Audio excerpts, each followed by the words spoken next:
No, it's not a bird. It's not a plane. It's a 5-ton silo. That was a simply incredible flight from the Northeast Kingdom of Vermont to the Champlain Valley. 2026 marked the 40th anniversary of a project that is still paying dividends today. Jack Thurston here from NBC5 News with a look back at the work to create a recognizable landmark at a famous Vermont destination. It must have been a real surreal image to see this huge silo floating over the state. The very first thing visitors to Shelburne Museum see when they arrive is the iconic red round barn. It houses the museum's collection of horse-drawn vehicles and started its life as a working barn in the kingdom in East Passumpsic. It was built in 1901 using a multi-level round design perfected by the Shakers to maximize agricultural efficiency. More than 80 years later, the barn was disassembled and its pieces would be relocated to the museum. But at the time, engineers and construction experts said the silo at the center of the barn was just too big, too unwieldy to ride clear across the state on a flatbed truck, so they turned to a helicopter. Reporter Ted Wayman, who now works for our sister station in Boston, covered that dramatic flight for NBC5 back in March of 1986. After a few hours weather delay, one of the most expensive and most unusual helicopter rides finally got underway. No, it's not a bird. It's not a plane. It's a 5-ton silo being airlifted about 50 miles to the Shelburne Museum, where it will be reunited with this historic round barn, one of the last ones like it in the country. The plan is to preserve the 85-year-old barn at the museum.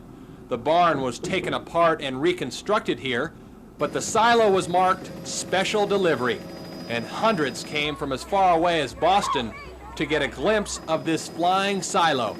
The $25,000 flight lasted about an hour before the barn and silo were one and the same. It took a year to find a helicopter who could do the job and for someone to pay for it. Fortunately, they found the helicopter, and a Connecticut company picked up the tab, every penny of it. And when it was all over, people were amazed that they actually saw it happen. Something we'll never forget, you know. These kids will have something to remember for the rest of their lives. Awesome. And surely the people who built this barn around the turn of the century never imagined that their silo would have ever flown solo. Ted Wayman, News 5, Shelburne. Actually, there was a guy wire that snapped on the helicopter, and when it came in and was being lowered into position, the helicopter pilot had to do it at an angle, and it was really sort of a testament to his skill as a pilot. The round barn used to serve as the museum's visitor center and has been home to quite a few special exhibitions over the years. The museum's senior curator says the helicopter flight is an important and memorable chapter in the destination's history, and in terms of complexity of a project, it's right up there with the museum's best-known attraction. We're the museum where we have at the center of our campus a steamboat Ticonderoga that was a feat of engineering, having it moved into the property. And so it makes total sense that when we were confronted with the issue of how do we preserve intact the silo of the round barn, that we would have this out-of-the-box way of thinking about it. And we developed this idea of having it airlifted across the state with a Sikorsky helicopter. And the curator had another bit of history for us, saying the horse-drawn vehicles are the museum's very first collection.